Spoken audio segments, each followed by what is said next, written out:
Parliament అభ్యర్థి మన dynamic leader Raganna గారిని, మాధవనేని రఘునందనరావు గారిని మనం మాట్లాడాల్సిందిగా నేను కోరుతా ఉన్నాను.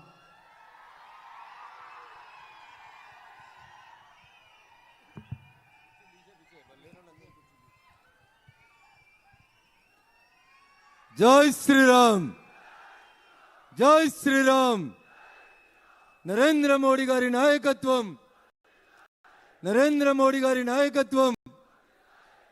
2 నిమిషాల క్రితం గౌరవనీయులు మనం ఎవరి కోసమైతే 40 డిగ్రీల టెంపరేచర్లో కూడా దాదాపు 3 గంటల నుంచి ఎవరి రాక కోసమైతే ఎదురు చూస్తూ ఉన్నామో, గౌరవనీయులు పెద్దలు అభినవ సర్దార్ వల్లభాయ్ పటేల్గా పేరుగాంచి ఒంటి చేత్తో ఈ దేశ పార్లమెంట్లో మనకు అవసరం ఉన్నటువంటి అన్ని చట్టాలని ఒంటి చేత్తో నడుపుతున్నటువంటి నాయకులు గౌరవనీయులు అమిత్ షా గారు ఇప్పుడే సిద్దిపేట గడ్డపై అడుగుపెట్టడం జరిగింది. మరొక 10 నిమిషాల్లో సభా ప్రాంగణానికి పెద్దలు అమిత్ షా గారు రాబోతూ ఉన్నారు. కాబట్టి భారతీయ జనతా పార్టీ ఆత్మీయ కుటుంబ సభ్యులకి, వివిధ గ్రామాల నుంచి ఇక్కడికి విచ్చేసినటువంటి కార్యకర్త బంధువులకి, ఇంత ఎండ కొడుతున్నా రగన్నను ఆశీర్వదిద్దామని ఇక్కడికి పెద్ద సంఖ్యలో విచ్చేసినటువంటి మా మాతృమూర్తులకి, బూత్ కమిటీ అధ్యక్షులకి, వివిధ గ్రామాల నుంచి తరలి వచ్చినటువంటి భారతీయ జనతా పార్టీ ఆత్మీయ కుటుంబ సభ్యులకి, ప్రింట్ ఎలక్ట్రానిక్ మీడియా మిత్రులందరికీ కూడా పేరు పేరున నమస్సుమాంజలు తెలియజేస్తా ఉన్నాను. ఆ గేటు బయట ఉన్నటువంటి మిత్రులు అమిత్ షా గారు వచ్చేస్తా ఉన్నారు. దయచేసి లోపలికి రావాల్సిందిగా సాధారణంగా ఆహ్వానం పంపుతా ఉన్నారు. మే 13వ తారీఖున భారత పార్లమెంటుకి, మెదక్ పార్లమెంటుకి ఎన్నికలు జరగబోతా ఉన్నాయి. మీ ముందు 3 అభ్యర్థులు కనబడతా ఉన్నారు. కేంద్ర నాయకత్వం నరేంద్ర మోడీ గారి ఆశీస్సులతో భారతీయ జనతా పార్టీ అభ్యర్థిగా నేను బీజేపీ నుంచి పార్లమెంటుకి మీ అందరి ఆశీస్సులు కోరుతూ, నరేంద్ర మోడీ గారి దీవెనలతో, కేంద్ర పార్టీ ఆశీస్సులతో ఈరోజు నేను భారతీయ జనతా పార్టీ అభ్యర్థిగా మీ ముందుకు రావడం జరిగింది. ఇంకో పక్క 10 సంవత్సరాలు ఈ రాష్ట్రాన్ని దోచుకొని దొరికిన కాడికి ప్రతి భూమిని అమ్ముకొని ధరణి పేరు మీద ప్రాజెక్టుల నిర్వహణ పేరిట అనేక రకాలైనటువంటి అవకతవకలు చేసి తను చేసిన తప్పుడు పనులని కప్పిపుచ్చుకోవడానికి చివరి దశలో కేసీఆర్ గారి కాళ్ళు మొక్కి కలెక్టర్ ఉద్యోగానికి రాజీనామా చేసి 2021లో ఎమ్మెల్సీ అయినటువంటి వెంకట్రామరెడ్డి గారు ఇంకో పక్క బీఆర్ఎస్ పార్టీ అభ్యర్థిగా వస్తూ ఉన్నాడు. ఒకసారి ఆలోచించాలి. వెంకట్రామరెడ్డి గారు ఏం చెప్తా ఉన్నాడు? నేను ఈ జిల్లాకి బాగా సేవ చేసిన, కలెక్టర్గా పనిచేసిన, 10 ఏళ్ళు నేను కలెక్టర్గా పనిచేస్తే మీ అందరి కష్టాలు తీరేలాగా మీ అందరి బిడ్డగా పనిచేసిన అని చెప్తున్నాడు. ఒక్కసారి మనం వెంకట్రామరెడ్డి గారిని ఈ మీటింగ్ తర్వాత ఇంటికి పోయిన తర్వాత ప్రతి కషీర్ కాడ ఒక పంచాయతీ పెట్టి అడగాలి. ముఖ్యంగా మా దుబ్బాక నియోజకవర్గం మల్లన్న సాగర్ ముంపు గ్రామాలు, ఆ రైతన్నలు ఒక ప్రశ్న అడగాలి. వేములగట్ గ్రామంలో మల్లారెడ్డి అనేటువంటి రైతు తన తల్లిదండ్రులు కట్టించినటువంటి ఇంటి వాసాలని, పైనున్నటువంటి దులాలని సెంటర్లో పెట్టి చితిగా వేర్చుకొని పెట్రోల్ పోసుకొని తనను తను తగలబెట్టుకున్నటువంటి మల్లారెడ్డి చావుకి కారణం ఈ వెంకట్రామరెడ్డి. అవునా కాదా మనం ఒకసారి చర్చ పెట్టాలి. గ్రామాల్లో ప్రాజెక్టులు కట్టొద్దా అంటున్నారు. ప్రాజెక్టులు కట్టొద్దని బీజేపీ చెప్పలే.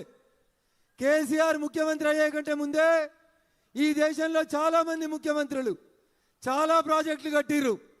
కానీ రైతుల ఉసురు తీసుకోలే, రైతుల్ని గోసపోసుకోలే, అర్ధరాత్రి పోలీసు వాళ్ళని పెట్టి ఈ రకంగా ఊర్లు ఖాళీ చేయలేదు. ఒక్క చంద్రశేఖరరావు గారి హయాంలోనే కాంట్రాక్టర్లకు దోచిపెట్టేందుకు రంగనాయక్ సాగర్ పేరు మీద, మల్లన్న సాగర్ పేరు మీద, కొండపోచమ్మ సాగర్ పేరిట ఏం జరిగిందో సిద్దిపేట జిల్లా ప్రజలందరికీ తెలుసు.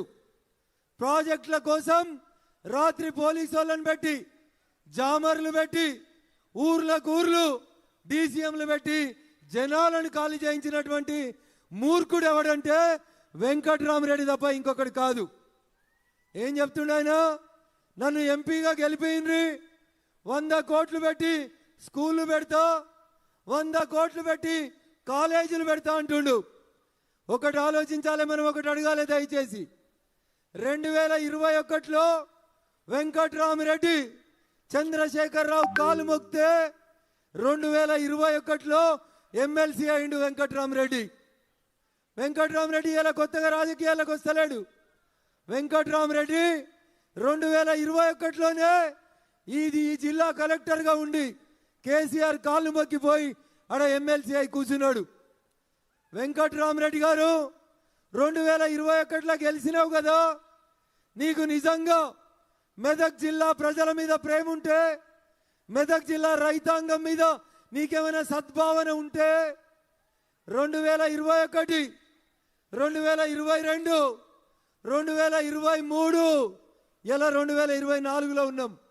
ఈ 3 ఏళ్ల కోలే కనీసం 3 రూపాయలు మెదక్ జిల్లాకి ఎందుకు ఖర్చు పెట్టలేదని అడుగుదామా వద్దా? అడగాలనా వద్దా? ఎవరిని అడగాలి? వెంకట్రామిరెడ్డిని అడగాలి, హరీష్ రావుని అడగాలి, కేసీఆర్ని అడగాలి.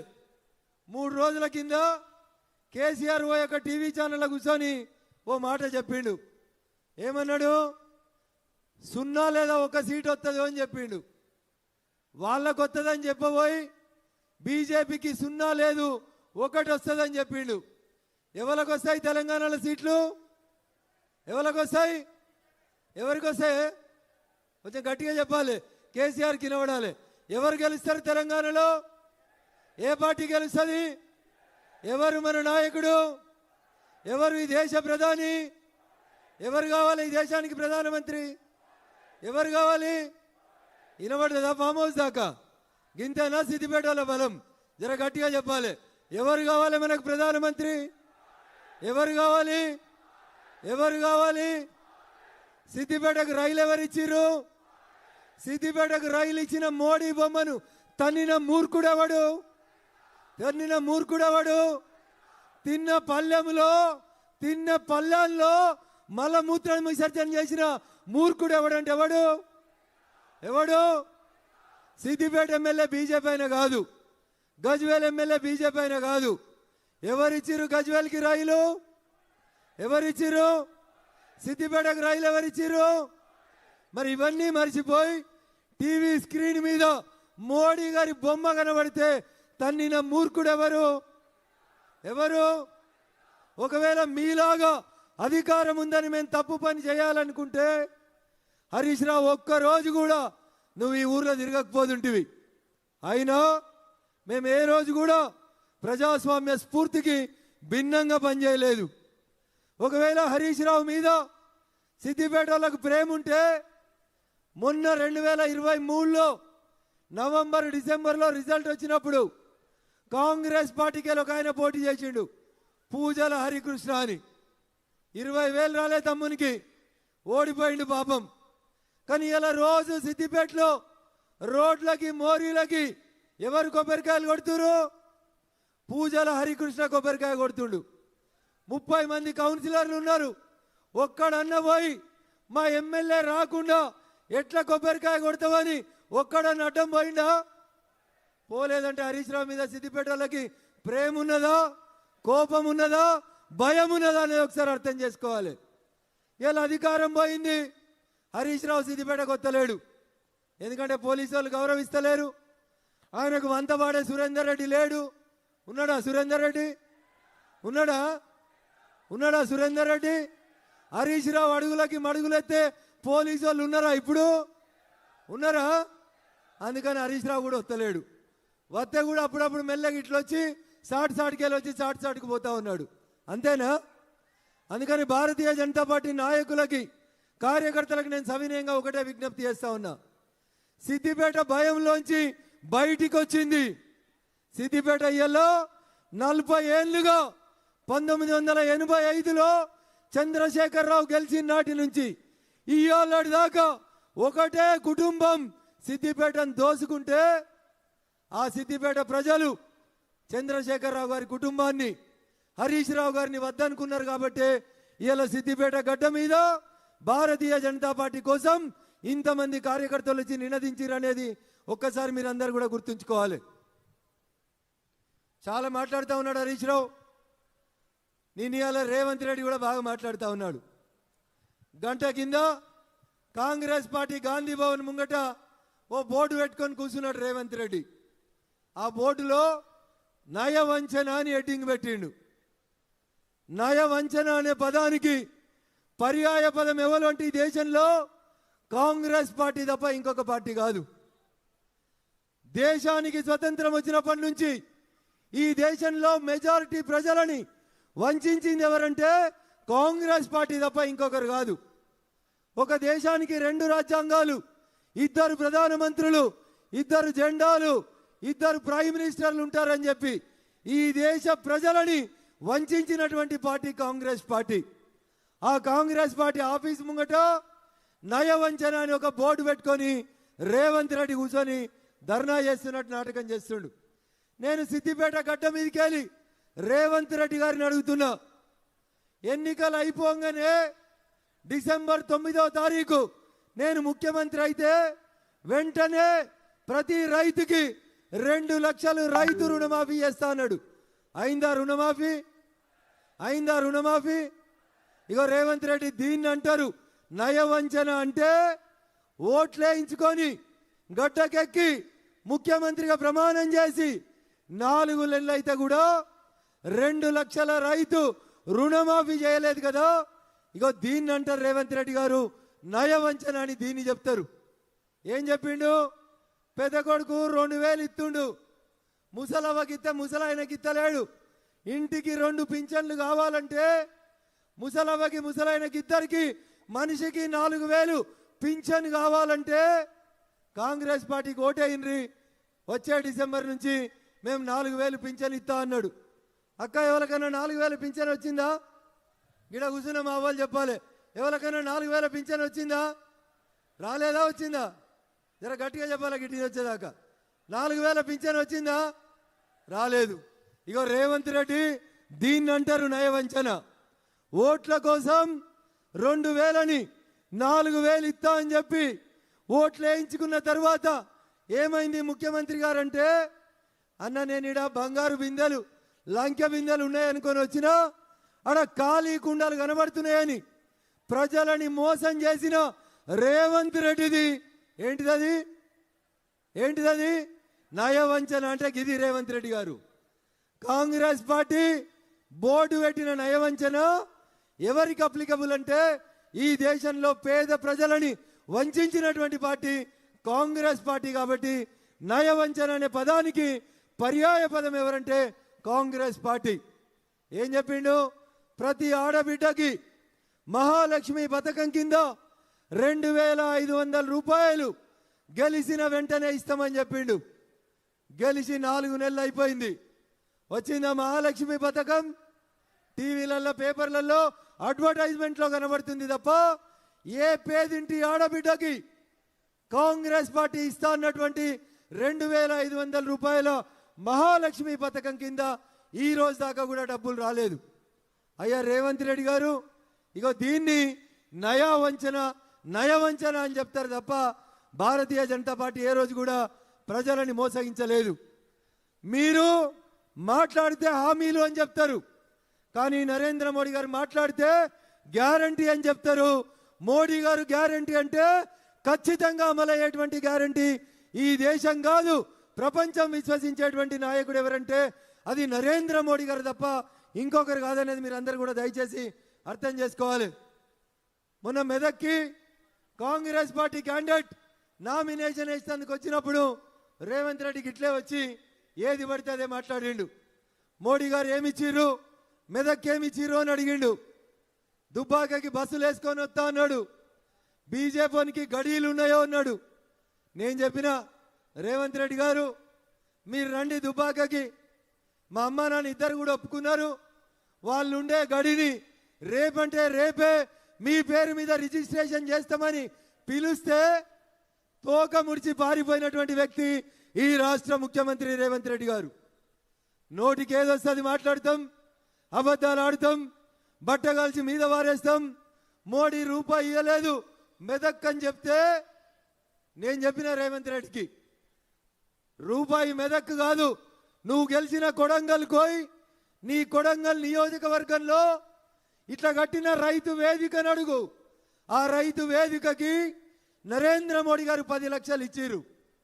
రేవంత్ రెడ్డి గారు నీ కొడంగల్ కోయ్, ప్రతి ఊర్లో ఊరవతల కట్టిన శ్మశాన వాటికను అడుగు, వైకుంఠ ధామాన్ని అడుగు, దానికి ఇచ్చినటువంటి పైసలు నరేంద్ర మోడీ ఇచ్చిర్రు అని చెప్తారు తప్ప కాంగ్రెస్ పార్టీ బీఆర్ఎస్ పార్టీ ఇవ్వలేదు. గ్యారంటీగా చెప్పిన ప్రతి పని చేసేటువంటి పార్టీ భారతీయ జనతా పార్టీ, నరేంద్ర మోడీ గారి నాయకత్వం అయితే మోసం వంచన ఈ 2 పదాలకి పర్యాయ పదం ఎవరంటే కాంగ్రెస్ పార్టీ. మెదక్లో రఘునందన్ రావు గెలుపుని ఆపేతందుకు రేవంత్ రెడ్డి హరీష్ రావు ఇద్దరు కలిసి కుట్ర చేసి ఎవరినో ఒక్కరిని గెలిపించాలని విమానాలలో చాటు చాటు చీకటి ఒప్పందాలు చేసి కుట్రలు చేస్తూ ఉన్నారు. ఆ కుట్రల్ని తిప్పికొట్టాల్సినటువంటి బాధ్యత మీ అందరి మీద భారతీయ జనతా పార్టీ రక్షకులు సైనికులైనటువంటి వారియర్స్ అయినటువంటి మీ అందరి మీద ఉందని చెప్పి నేను ఈ సందర్భంగా సవినయంగా అప్పీల్ చేస్తా ఉన్నా. నేను రేవంత్ రెడ్డి గారి కోసం 2 రోజులుగా ఎదురు చూసిన. బస్ వేసుకొని వస్తాడేమో రేవంత్ రెడ్డి దుబ్బాకకి, మెదక్కి మోడీ గారు ఏం చేసిరో చూపెడదామని. కానీ రేవంత్ రెడ్డికి ధైర్యం సరిపోలేదు. అందుకని నేనే ఒక పుస్తకం తయారు చేసి చింతమడకకి ఏమిచ్చినాం, తోటపల్లికి ఏమిచ్చినాం, మిగతా గ్రామాలకి దుబ్బాకకి ఏమిచ్చినాం, చిన్న కోడూరుకి ఏమిచ్చినాం, ఇట్లా ప్రతి నియోజకవర్గంలో ప్రతి గ్రామానికి ఏమిచ్చినామని చెప్తూ చాలా స్పష్టంగా ఒక పుస్తకాన్ని పోస్ట్ ఆఫీస్ ద్వారా రిజిస్టర్ పోస్ట్ నుంచి రాష్ట్ర ముఖ్యమంత్రి రేవంత్ రెడ్డి గారికి పోస్ట్లో పంపడం జరిగింది. అది చదువుకొని మరి అన్న ఇంగ్లీషులు ఉంటే నాకు అర్థం కాలేదు అంటాడేమో అని తెలుగులోనే పుస్తకం రాసి టైపు చేయించి రేవంత్ రెడ్డి గారికి పంపించి 2 రోజులైంది. ఇవాళ దాకా రిప్లై రాలే. కొత్త నాటకం మొదలుపెట్టిండు. నయా వంచన పేరిట ఓ కొత్త నాటకం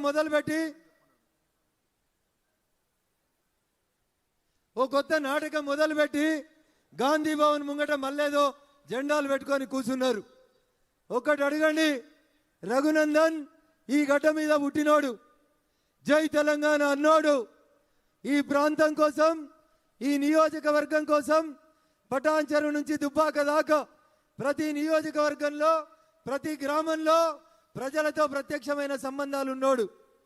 దుబ్బాకలో పుట్టి సిద్దిపేటలో పెరిగి ఈ 2 నియోజకవర్గాలు నా జన్మభూమి అయితే వృత్తిరీత్యా ప్రాక్టీస్ చేసిన సంగారెడ్డి, ఆ తర్వాత నివాసం ఏర్చుకున్నటువంటి పటాన్ చెరువు నా కర్మభూమిగా 4 నియోజకవర్గాల ప్రజలతోటి నేరుగా ప్రత్యక్ష సంబంధాలను కలిగి ఉండి పటాన్ చెరువులో కాలుష్యం పోవాలంటే ఏం చేయాలి, దుబ్బాకలో ఉన్నటువంటి మా రైతన్నలకి కొలువులు రావాలంటే ఎలాంటి కంపెనీలు తేవాలని పూర్తిగా నియోజకవర్గం మీద అవగాహన ఉన్నటువంటి వ్యక్తిగా ఒక్క అవకాశం నాకు ఇచ్చినట్లయితే నరేంద్రుడి నేతృత్వంలో 3వసారి ఏర్పాటు కాబోతున్నటువంటి నరేంద్ర మోడీ గారి పాలనలో భారతీయ జనతా పార్టీ నాయకత్వంలో ఖచ్చితంగా మెదక్ పార్లమెంటును కూడా నేను ఎట్లయితే దుబ్బాక శాసనసభ్యునిగా అసెంబ్లీకి పోయిన 3 సంవత్సరాలు ప్రతిరోజు ప్రజల సమస్యలనే వినిపించిందో, అది అంగన్వాడీల సమస్యలైనా, ఆశా వర్కర్ల సమస్యలైనా, గ్రామ పంచాయతీ స్కావెంజర్ల సమస్యలైనా, ఊడ్చటోళ్ళకి జీతం రాకపోయినా, ఆఖరికి హోంగార్డులకి జీతాలు ఇవ్వకపోయినా పేదోడి గొంతుగా అసెంబ్లీలో నిలబడి కొట్లాడింది ఎవరంటే ఇదే రఘునందన్ దుబ్బాక శాసనసభ్యునిగా కొట్లాడిన. ఆఖరికి మనందరం జై తెలంగాణ అన్న రోజు జయ జయ హే తెలంగాణ జననీ జయకేతనం అనేటువంటి పాటను ఎందుకు తెలంగాణ రాష్ట్ర గీతంగా పెట్టలేదు కేసీఆర్ అని మొట్టమొదటి రోజే అసెంబ్లీకి పోయిన రోజు నిలబడి కొట్లాడి అడిగినటువంటి వ్యక్తి ఎవరంటే మీ రఘునందన్. కొట్లాడేటోడు కావాలన్నా, దొర బాంచన్ని కాలు మొక్తా నాకు కలెక్టర్ పదవి వద్దు ఎమ్మెల్సీ పదవి కావాలనేటోడు కావాలన్నా ఒక్కసారి దయచేసి ఆలోచించాలి. ఏం చేసిండు వెంకట్రామరెడ్డి? 3 ఏళ్లలో ఎమ్మెల్సీ అయితే 3 రూపాయలు ఇవ్వలే మెదక్ నియోజకవర్గానికి. కానీ ఒక పని చేసిండు. కోకాపేటలో ఎకరం 100 కోట్లు పెట్టి 10 ఎకరాలు కొనుక్కొని 1000 కోట్ల రూపాయల ఆస్తి ఎట్లా సంపాదించాలో 3 ఏళ్లుగా వెంకట్రామరెడ్డి పనిచేసిండు తప్ప పేద ప్రజలకి కనీసం ఎంగిల్ చేయితోటి కనీసం కూడా చేయి కూడా విదల్చలేదు. ఆయన వచ్చి నేను స్కూళ్ళు కడతా, కాలేజీలు కడతా, ఇంకేదో కడతా అని మోసం చేసేటువంటి ప్రయత్నం చేస్తూ ఉన్నాడు. అందుకని విఘ్నులైనటువంటి మా మెదక్ పార్లమెంట్ ఓటర్ మహాశైలకి నేను సవినయంగా చేసేటువంటి అప్పీల్ ఒకటే, మన బలం మన కార్యకర్తలు. భారతీయ జనతా పార్టీ బలగం 45 డిగ్రీల టెంపరేచర్ ఉంటే కూడా కదలకుండా ఇక్కడ కూర్చున్నటువంటి కార్యకర్త బంధువుల బలం భారతీయ జనతా పార్టీ బలం తప్ప ఇంకొకటి కాదు. మీరైనా బలంగా, మీరైనా ఆశగా, మీరైనా శ్వాసగా మెదక్ పార్లమెంటును గెలవాలని, గెలిపించాలని, నాడు నరేంద్రుడు కలలు గని నా దేశం విశ్వగురు కావాలని ఆ రోజు నరేంద్రుడు కలలు కంటే నాటి నరేంద్రుడి కలలని ఈరోజు ఈ నరేంద్రుడు సాకారం చేస్తూ ఐఎమ్ ఎన్ ఇండియన్ అని అబుదాబి పోయినా, ఆడిలైడ్ పోయినా, ఆస్ట్రేలియా పోయినా, అమెరికా పోయినా ఐఎమ్ ఎన్ ఇండియన్ అని గర్వంగా చెప్పుకునే రీతి లోపల ఈ దేశ కీర్తి ప్రతిష్టలను పెంచుతున్నటువంటి నాయకుడు నరేంద్ర మోడీ గారు. అంత గొప్ప నాయకుని నాయకత్వంలో మనం ఎంత గొప్పగా పనిచేయాలనో దయచేసి ఒకసారి మా కార్యకర్త బంధువులు ఆలోచించాలి. ఇదే ఇంత ఎండలో వేరే పార్టీ వాళ్ళు మీటింగ్ పెట్టాలంటే కనీసం అది ఊహ కూడా అందదు, కుర్చీలు తప్ప ఏం మిగిలాయి. కానీ భారతీయ జనతా పార్టీ కార్యకర్తల కమిట్మెంట్, ఆత్మవిశ్వాసం ఎంత గొప్పదంటే మీకు అందరికీ తెలియదు, గుర్తు చేద్దాం అనుకుంటున్నా. 1985లో నిమ్మా నరసింహారెడ్డి గారు ఇదే సిద్దిపేట అసెంబ్లీ నుంచి భారతీయ జనతా పార్టీ ఎమ్మెల్యే అభ్యర్థిగా పోటీ చేస్తే 1985లో బీజేపీకి వచ్చిన ఓట్లు 19,000 ఓట్లు వచ్చినాయి. ఎన్ని వచ్చినాయి? 1985లోనే భారతీయ జనతా పార్టీ గడ్డ మీద అంత గొప్ప పెర్ఫార్మెన్స్ చేసింది. తుపాకులు పట్టుకొని ఇల్లు వేల్చేస్తామని, చంపేస్తామని, కాషాయం కండువా దించుతావా చస్తావా అని బెదిరిస్తే బుల్లెట్లకు ఎదురొడ్డి నిలబడ్డటువంటి గడ్డ ఈ సిద్దిపేట గడ్డ. ఇది ఎప్పటి నుంచో కాషాయానికి అడ్డా తప్ప ఇంకొకటి కాదని మీరు ఈ సందర్భంగా అర్థం చేసుకోవాలి. ఇంత గొప్ప చరిత్ర ఉన్నటువంటి ఈ ప్రాంతం నుంచి వచ్చినటువంటి మనందరం ఏమడుగుతున్నారు నరేంద్ర మోడీ గారు? ఈ దేశం బాగుండాలంటే 11వ స్థానంలో ఉన్న ఇండియన్ ఎకానమీని 5వ స్థానానికి తీసుకొచ్చినాను. ఇంకొకసారి గెలిపిస్తే భారతదేశ ఆర్థిక స్థితిగతులని ప్రపంచంలో 3వ స్థానానికి తీసుకొస్తాను. 2047 వరకు భారతదేశం ప్రపంచానికి విశ్వగురుం చేస్తానని చెప్తున్నటువంటి నాయకుడు నరేంద్ర మోడీ గారు. అంత గొప్ప నాయకుని నాయకత్వంలో పనిచేసేటువంటి అదృష్టం మనందరికీ లభించింది. ఆ రోజు అద్వానీ గారి నాయకత్వంలో రామ మందిరం కోసం జరిగిన రథయాత్రలో మనం పాల్గొనకపోవచ్చు, కానీ ఈరోజు నరేంద్రుడి నాయకత్వంలో అయోధ్యలో నిర్మించబడినటువంటి బాలరాముణ్ణి మీలో చాలామంది ఇప్పటికే దర్శించుకున్నారు. మెదక్ పార్లమెంట్ సభ్యునిగా ఎన్నికలు పూర్తయిన తరువాత సిద్దిపేట కూడా రైలు వచ్చిందన్నా తప్పకుండా సిద్దిపేటలో రైలు ఎక్కి అయోధ్యకు పోయి ఆ రాముని దర్శనాన్ని చేసుకొని వద్దామని చెప్పి నేను ఈ సందర్భంగా మీకు అందరికీ తెలియజేస్తా ఉన్నా. 500 సంవత్సరాలుగా ఇట్లా టెంట్లో ఉండే మన రాములోరు యాడుండే టెంట్లో ఉన్నటువంటి రాములోరికి నీడ కల్పించిండు నరేంద్ర మోడీ గారు. స్వార్థం లేదు. అద్వానీ గారు మాట చెప్పిండు, రాములోరు తన గుడిలో ప్రాణ ప్రతిష్ఠ కార్యక్రమాన్ని నరేంద్ర మోడీ గారి చేతుల మీద జరగాలని కోరుకున్నాడేమో, బహుశా అవకాశం ఆ రాముడే నరేంద్ర మోడీకి ఇచ్చిండు అని చెప్పిండు. అంత గొప్ప నాయకత్వం నరేంద్ర మోడీ గారి నాయకత్వం. కాశ్మీర్ నుంచి కన్యాకుమారి దాకా ప్రజలందరూ కూడా మరొకసారి నరేంద్ర మోడీ గారు గెలవాలని, 400 సీట్లు రావాలని కోరుకుంటారు. ఇందాక మిత్రుడు భాషా చెప్పినట్టు ఈడొకలు ఆడొకలు కొందరు మొరుగుడు మొదలు పెట్టిరు. 400 వస్తే రిజర్వేషన్లు తీసేస్తారు, 400 వస్తే రాజ్యాంగం మారుస్తారని వాళ్ళకి మనం అందరం చెప్పాలి. ఉన్న రిజర్వేషన్లు ఉన్నది ఉన్నట్టుగా ఉండంగానే అగ్రవర్ణాల పేదలకి 10% ఈడబ్ల్యూఎస్ రిజర్వేషన్లు కూడా తెచ్చిండు నరేంద్ర మోడీ తప్ప ఈ దేశంలో ఏ ఒక్కలకు కూడా ఇప్పటిదాకా 1% కూడా రిజర్వేషన్ తొలగించినటువంటి నాయకుడు నరేంద్ర మోడీ గారు. బీసీ కమిషన్కు చట్టబద్ధత తెచ్చిండ్రు. 27 మందిని కేంద్రంలో బీసీలను మంత్రులను చేసినటువంటి నాయకుడు నరేంద్ర మోడీ గారు. చంద్రశేఖరరావు ఇద్దరికే ఇచ్చిండు, రేవంత్ రెడ్డి కూడా ఇద్దరికే ఇచ్చిండు. గా రేవంత్ రెడ్డి వచ్చి మెదకులో చెప్తాడు, ఇగో బీసీ బిడ్డ పోటీ చేస్తున్నాడు, ఈడ బీసీ బిడ్డ కోటయ్యి అని చెప్తాడు. అయ్యా రేవంత్ రెడ్డి 2023 నవంబర్లో పటాన్ చెరువు నుంచి కాంగ్రెస్ పార్టీ నుంచి కూడా ఒక బీసీ బిడ్డనే పోటీ చేసిండు. మరి ఆయన ఓడగొట్టింది ఎవరు? ఇలా నువ్వు బీఫామ్ ఇచ్చిన ఆయన ఎవరు మీ క్యాండిడేటు? 30 రోజుల ఎలక్షన్ టైంలో 4 పార్టీలు మారొచ్చినోడు. ఈటల రాజేందర్ ముదిరాజుకి టిఆర్ఎస్ పార్టీలో అన్యాయం జరిగితే చంద్రశేఖరరావు పక్క నుండి సప్పట్లు కొట్టిన ఆయన ఎవరంటే ఇలా కాంగ్రెస్ పార్టీ క్యాండిడేట్ తప్ప ఇంకొకరు కాదు. ఇలా వచ్చి కులం ఎట్లా క్లెయిమ్ చేస్తావన్నాను? ఈటల రాజేందర్ ముదిరాజు గారికి అన్యాయం జరిగిన రోజు నువ్వు టిఆర్ఎస్ పార్టీకి రాజీనామా చేసి బయటపడేసి వచ్చి ఉంటే ఇలా నీ కులం నిన్ను స్వాగతించేది. అందుకని రేవంత్ రెడ్డి గారు నీ క్యాబినెట్లో సగం బీసీలు ఉండాల్సిన చోట 2 బీసీలను పెట్టుకొని రేపు గెలిస్తే మేము ముదిరాజులకు మంత్రి పదవి ఇస్తాము అంటున్నాడు. నేను అడుగుతున్నా రేవంత్ రెడ్డి గారిని, 119 మంది ఎమ్మెల్యేలలో ఒకడే ఒక ఎమ్మెల్యే ముదిరాజు బిడ్డ నీ సొంత జిల్లాకి వెళ్ళి గెలిచిండు. ఎందుకు వెళ్ళే రేవంత్ రెడ్డి మంత్రి పదవి? ఎవరు వద్దన్నారు మంత్రి పదవి ఇస్తా అంటే?